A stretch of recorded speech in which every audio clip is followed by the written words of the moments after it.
Yo, what's up guys, it's your boy Nitrostorm here, welcome back to RevivedWitch. So as you can see in front of you right now, welcome to my half PowerPoint, half gameplay video of my definitive free-to-play guide for Broken Lands. So first things first, why am I making this video? Well, for the most part, I've been making Broken Lands videos in the past on a weekly basis just to make it more convenient for people searching for Broken Lands guides for that week. But if you've watched all my Broken Lands videos, or if you go through them right now, you'll notice that they're basically repetitive, except for very recent where I just do Broken Lands in a different way and I link them to a free-to-play version, which is an older video that I made. But this time I thought it would be a good idea to create a definitive video so people can just come back to this one every time, regardless of whenever they want to find out how to do that. So in any case, first things first, what is Broken Lands? Well, I'll just make this quick. So you go to Adventure, you go to Dimensional Trials, as you can see here, and then you'll see Broken Lands here with the big purple background. But in any case, Broken Lands is essentially like a weekly game mode which changes its enemies on a bi-weekly basis. So on week 1 you'll have certain enemies, week 2 you'll have certain enemies, and then week 3 of that month will have the same enemies as week 1, and week 4 of that month will have the same enemies as week 2. So it's always 1 2 1 2 1 2. Now the aim of this game mode is essentially to defeat all 4 areas without using the same characters for every area. So you'll have to use different characters for each area, and so if you're a new player, you would find this maybe kind of difficult if you want to do this right off the bat when you're starting out. And this video will hopefully help you at least do some of the areas using free-to-play characters, and then you can do the rest of the areas with your raised high rarity characters that not everyone may have. So in any case, let's move on to the teams that I use for each week, starting off with week 1 of the bi-weekly rotation. So I'll go over this in like live gameplay showing you how I do the fights, but in terms of, for now, I'm just showing you the teams that I used. So for Area 1, I mainly use Avil and Cezerny. Avil is R rarity, Cezerny is SR rarity. For Area 2, it's a more flexible comp. The main thing that you want to focus on is having Sinesha as your healer. For this case, she's a free healer that you obtain when you start the game. Followed by the rare line, you have any assassin or anyone that have a 1-cost order skill, which will be important for Sinesha's charge skill. And then for your main DPS, it would be any AoE magic DPS. So in this case, mages. I'm using a SSR event character here. So for this video, I'll be using instead Maya Huel, who is an SSR mage. Now for Area 3, this is a full free-to-play comp again, with the Witch as the frontline tank, and followed by Mikoto and Pakane, who are both SR rarity. And then for Area 4, for both weeks, I normally tell people to just use their best team if they followed my guide up until this point, just to make it easier on everyone. But I do have a free-to-play alternative just in case. Now I do use Dorin, who is an event SSR, but she can be replaced by Tama, who is an SSR compeller as well, but obtained through gacha. So I'll be using Tama instead. And then for the middle character, I use Flora, who is a UR healer, which is obtainable for free for the 7-day thing, which is available for everyone. And last but not least, the third front character is Yui, who is a arena shop reward. You buy her for 1.2k blue souls, like blue orbs. And I'm not sure who the replacement is at the moment, free to play wise, without going into the gacha UR territory. So this is my best bet for now, but as I've mentioned before, just use your best team for Area 4. So that's for week 1. Now for the second week of the bi-weekly rotation for Broken Lands, these are the comps that I use. So if you've noticed, I mostly use the same characters, right? Just with a few differences. So Area 4, for example, the same team works for both, which is very nice. And then for Area 1, it's still Avil and Sazerni, as you can see, except we have a third character who is also an SR, who is Yurugu. And then for Area 2, we use Pakane at the rear. She's our DPS in this case, but also very nice for this area. In the middle here, we have Arcana, who is, again, I think a free obtainable SSR, I think just by logging in when you're new.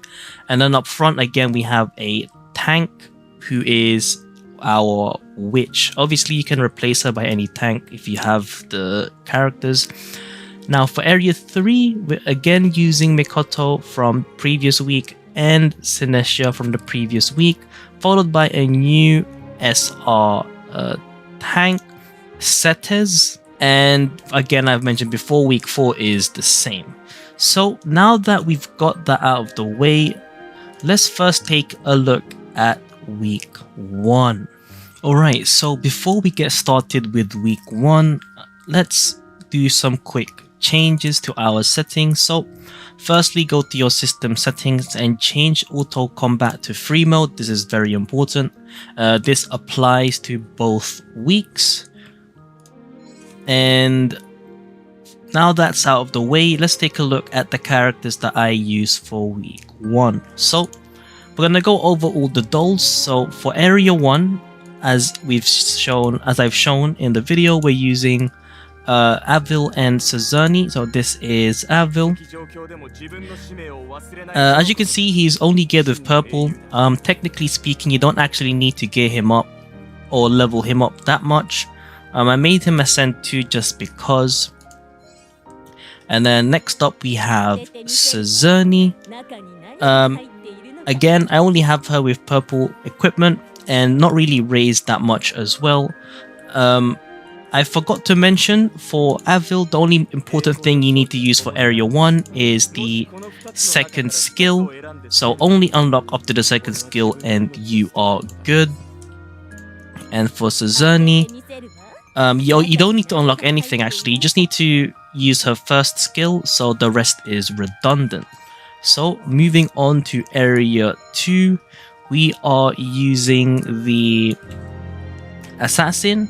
So in this case we used Ellis, who does who has a one order attack skill, which we'll be using to charge up Sinesia's charge skill. In terms of gear, you don't need to gear her, but you can if you want to have her live a few seconds more.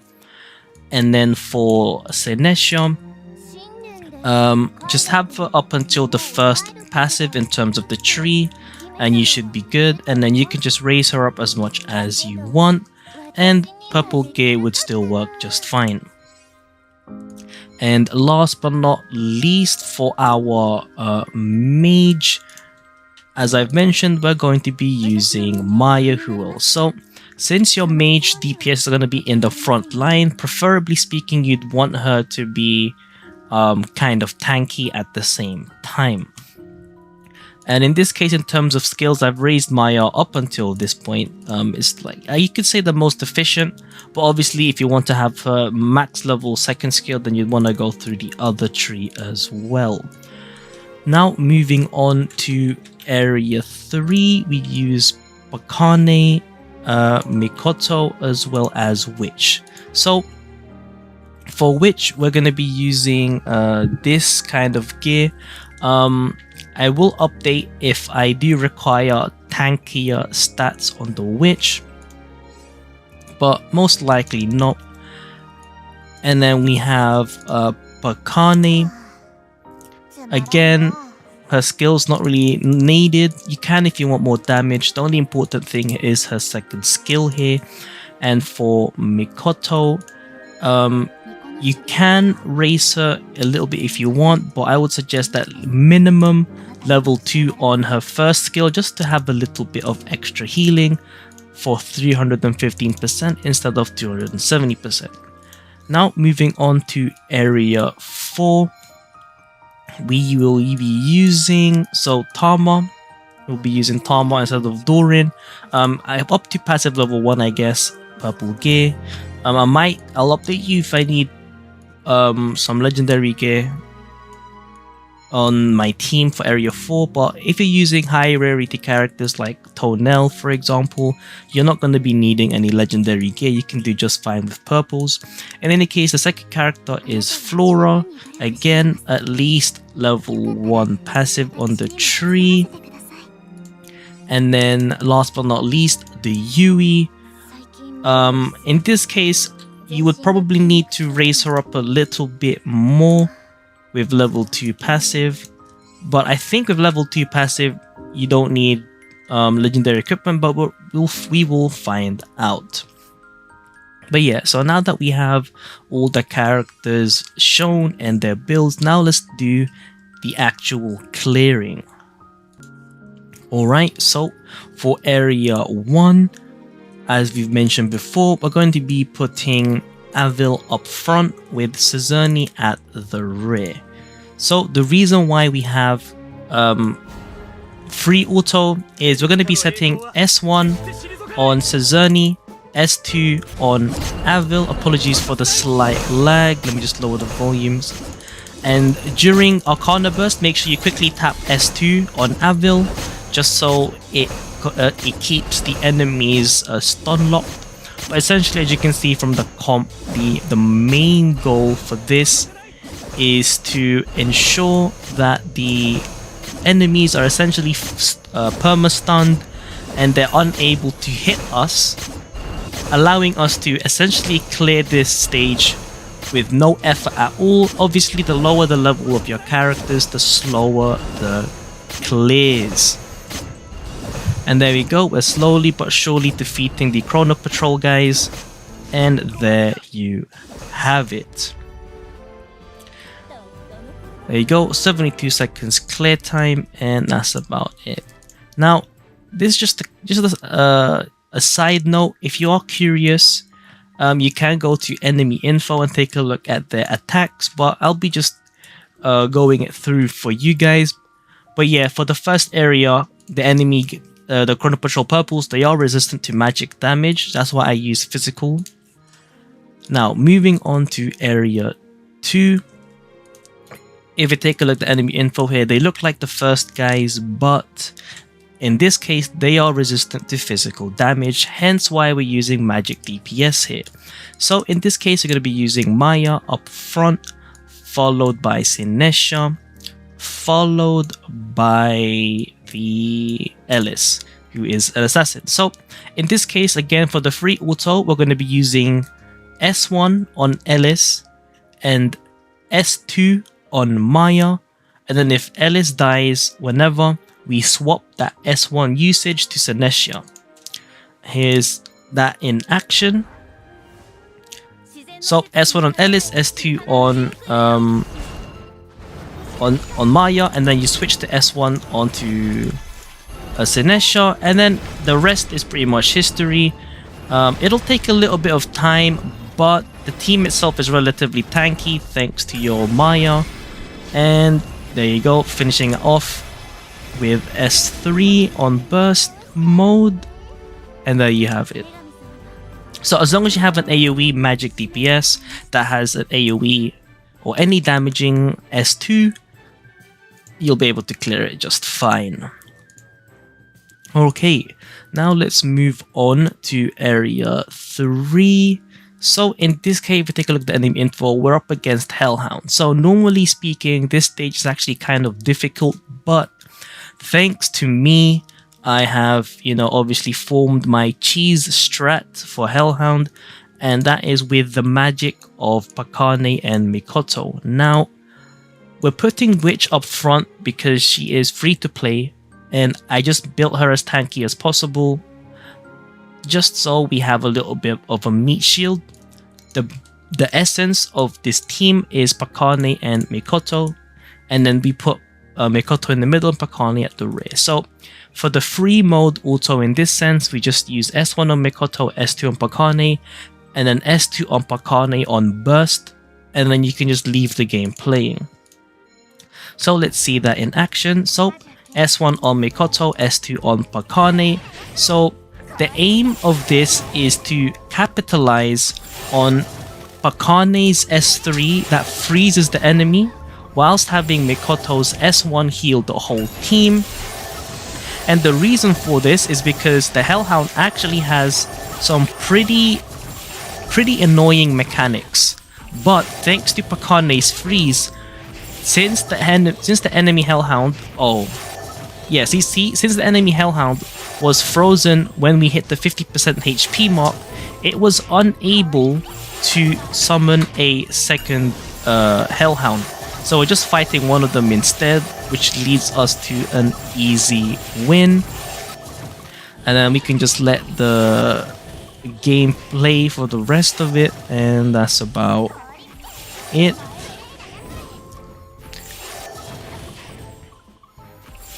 And there we go. So as you can see, very easy area 3. As long as you have everyone with enough HP, you can just survive for the whole thing. And there you have it.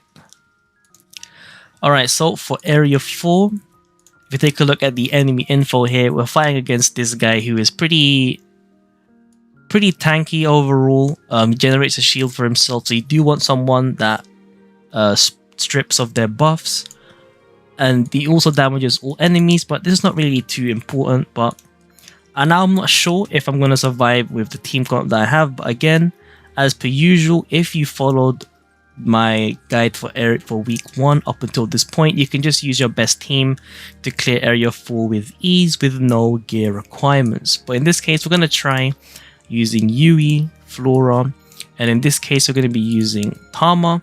So this is going to be a bit a little bit more hands-on in terms of doing the stage, because you want to transform on Yui, but at the same time keeping your team alive. So to start, for starters, you're going to be using S1 on Tama for the damage reduction, as well as charging up Flora's charge skill for the extra healing, and then using the chaos gained to use Yui's S2 to transform.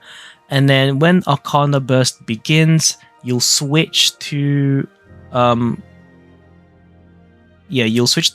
S1 and Yui's S1, and I'll just show you guys. So hopefully this works anyway. So first of all, S1 on Tama, as well as the S2.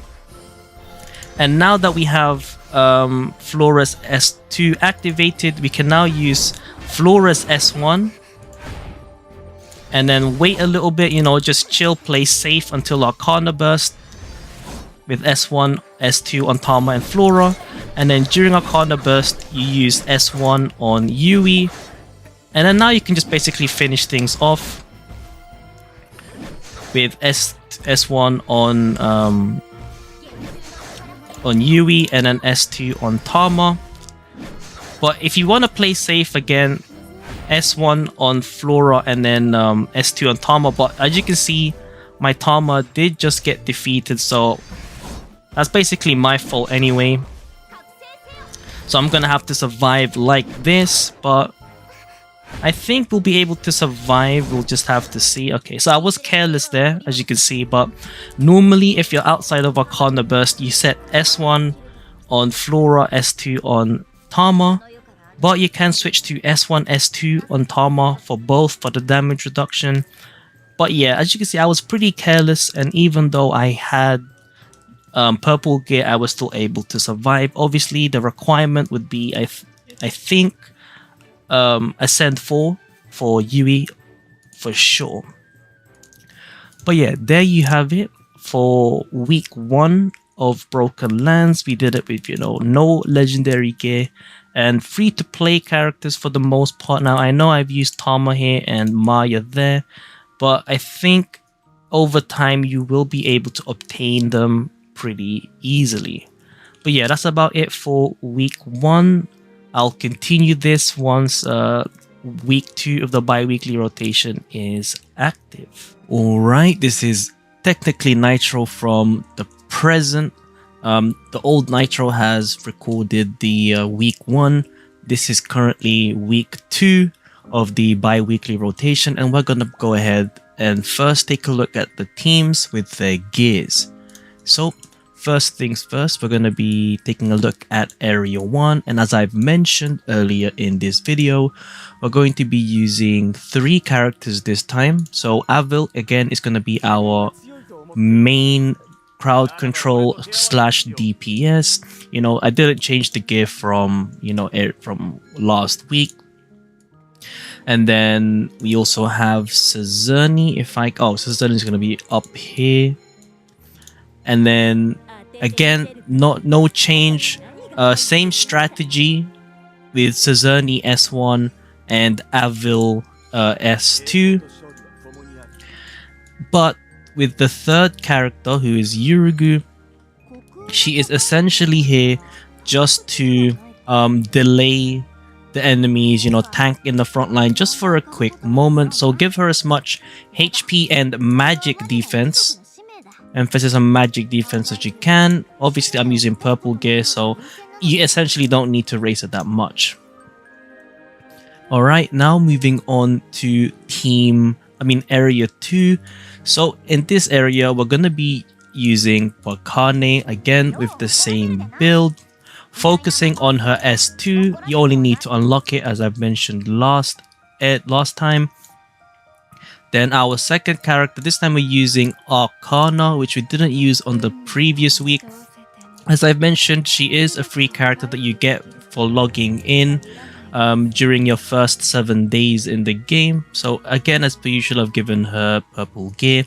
And your main focus on her would be the S1 for the AoE healing.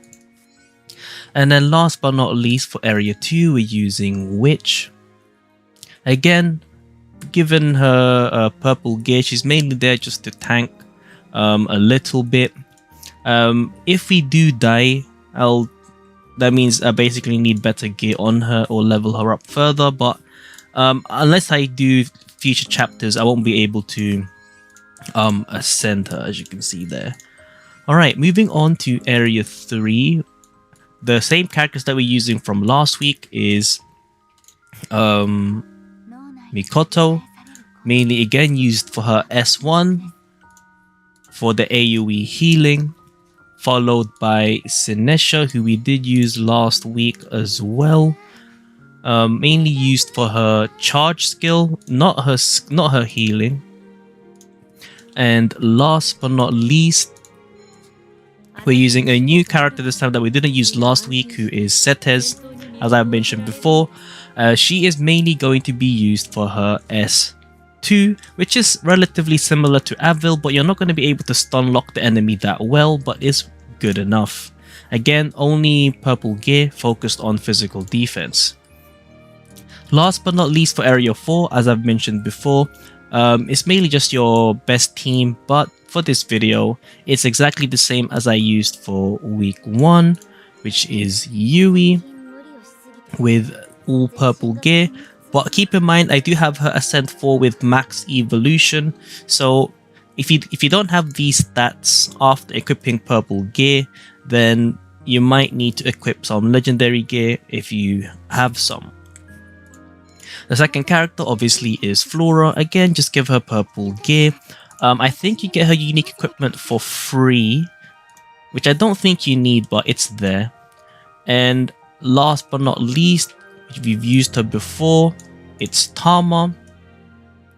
And she's going to be there for the defensive buffs on her S1 and sometimes her S2. So with the fourth area team, you can't really auto it properly, like free mode auto wise. So as you've seen in the first week, I manualed it a little bit just so I can survive. Alright, so now that we've got that out of the way, let me double check that I have the auto settings on free mode. There we go. Now let's begin. So dimensional trials, broken lands. So let's take a look at area 1. So if we take a look at the enemy info, we're up against unstable rock core. So there's going to be 4 of them. They deal damage quite quickly, and they deal magic damage, hence why I made you guys build Yurugu with magic defense so she can tank up front. Now, with the way that my Yurugu is raised, since she's not raised that much, she is going to be defeated midway through the battle, but it's enough time for Avel and Sezerni to get started with the CC chain. So as per usual, S1 on Sezerni, S2 on Avel, S1 on Sezerni, S2 on Avel, and during the Arcana burst, be sure to press S2 on Avel right away, just so you keep the enemies stun locked, and there you go.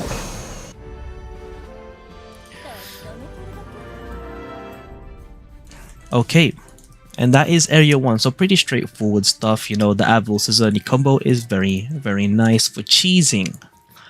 Alright, area 2. So we take a look at enemy info. We're up against a Gigas Magment. There are 2 of them. And they also deal magical and physical damage, so you can't really choose how to build your character like your main frontline tank. Just build them as well as you can.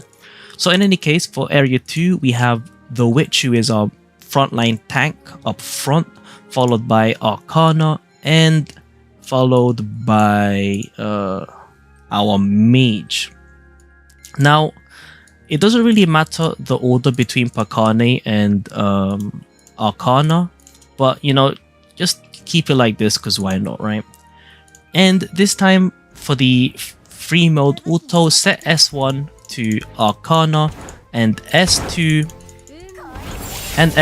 to Pakane.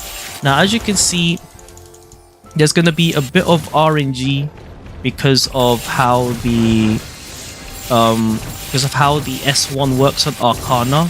But since your Arcana, if your Arcana is raised a little bit, she will be able to survive a few hits. But yeah, there's like a percentage chance on Arcana to get like an increased order regen boost. So we didn't get lucky, and so our frontline did get defeated, but we still managed to defeat it in the end. So as you can see, there's a lot of leeway in terms of how much you can raise your characters. Now, area 3, let's take a look at the enemy info. So we're up against a Wildfire Magman. So there are again 2 of these guys. And as you can see, they deal magic and physical damage, but more emphasis on physical damage because double strikes deal more damage than fiery lava from experience. Hence, as I've mentioned on their builds, we've built Setez focused on physical defense, and then followed by Sinesha for the charge skill healing, and Mikoto for the very nice S1 that has similar stuff, like similar passive, similar extra order energy like Amanami.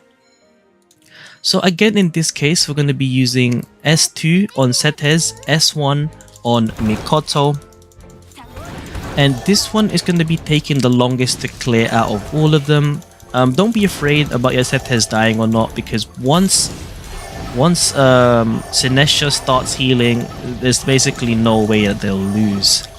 Now, as you can see, her HP is going down quite a bit when they're doing the physical damage. So if I didn't build her physical damage here, she would be long gone. But yeah, this is gonna take a little while, and so in terms of me creating these teams, it was actually relatively fun trying to create a free-to-play comp for each area. It did take quite a bit of progress over time, you know, like I refined it over weeks of Broken Lands, and then eventually I came up with these comps which is as free-to-play as it can get, in my opinion. So, you know, I'm pretty proud of that. But yeah, there we go. It took a while, you know, 89 seconds, half that time because we were in ×2 speed, but you know, we did pretty well. If you're curious, there you are, lots of healing. Alright, as I've mentioned in the previous week, and it's the same for this week, if you've been following my guide up until this point, regardless of the week, area 4 should be the easiest area that you can do, because I've set the stage. All of these first 3 stages are very easy to do with the free-to-play characters, and so you're left with area 4 so you can have fun with your strongest team. But obviously, if you have enough raised characters, you can obviously like one-man solo each area, but this is for it's for both free-to-play and / or beginner players. In any case, the team is Yui up front, followed by... Oh, before we do that, apologies. Let's take a look at the enemy info.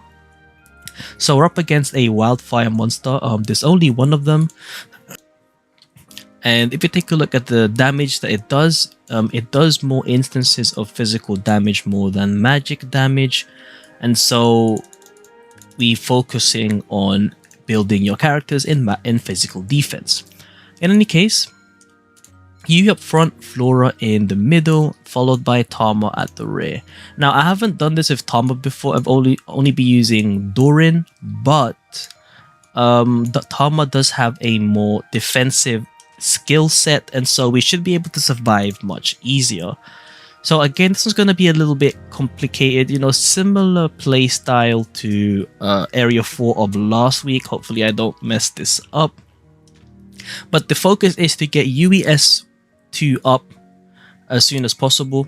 So we're going to be using Tama S1 for the defensive buff to help charge up Flora as soon as possible. So something like this. And then one more. And then S2 on Flora and then S1 on Tama.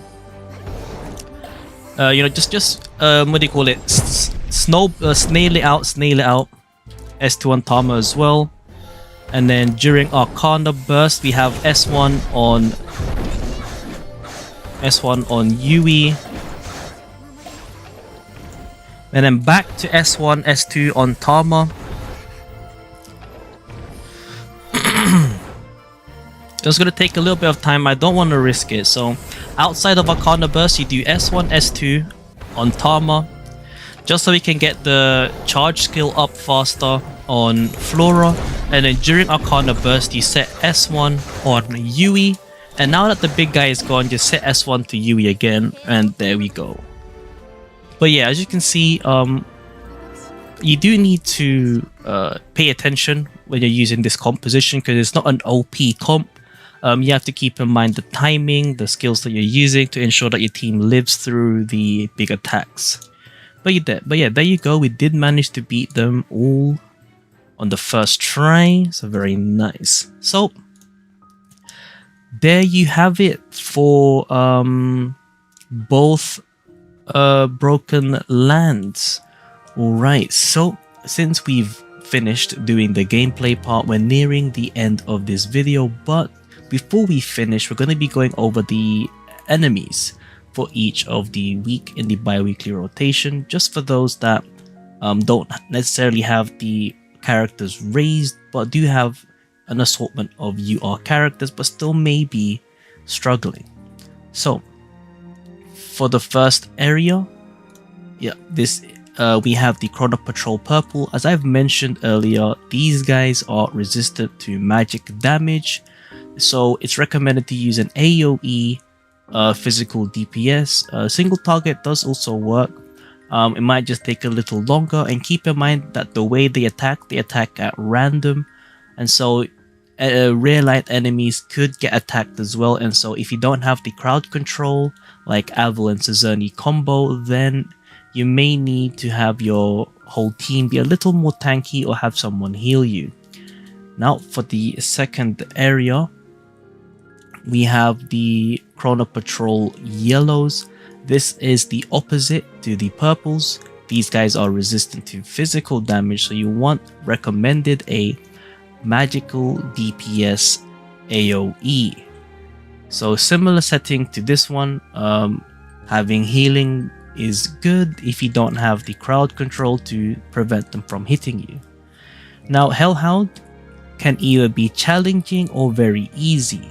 Very easy is the example that I've given you in this video with the Mikoto and Mikoto and Pakane combo to perma-freeze the Hellhound, just so that when he passes over the halfway line on the first health bar before he heals back to full, you'll pass through the threshold where it summons a second Hellhound to make the fight much easier. But if you want to power through it, just be sure you have good healing and AoE damage. And these guys deal magic damage. These two is general damage. I'm not really sure which one. Probably magical as well. And then last but not least, we have Hell Defender. These guys are focused on physical damage. It's highly recommended to have someone that can dispel, because it gives itself a barrier. Now you don't need to, but it'll just take a little longer if you don't have someone that dispels. And yeah, that's pretty much about it. Just be sure you have a tanky front line and have some healing. Now for the second week, we have the Rock Cause, Magman, and Monster. So for area 1, we have the Unstable Rock Cause. As you've seen for the second week, there's 4 of them. They deal a lot of magical damage in a short amount of time to your frontline unit. So to play safe, make sure that your frontline character is very tanky in magical defense and have nice HP. For the second area, you're against Gigas Magman. Again, you want to have good physical and magical defense here, a good balance, so your front line doesn't get defeated. Pretty simple stuff here, just do any damage, any DPS, preferably AoE, and a good healer. For the third area, these guys are more focused on physical damage, so have a good physical frontliner, a good physical tank for your frontline, alongside AoE, any type of damage, and healing. And then last but not least, you have Wildfire Monster.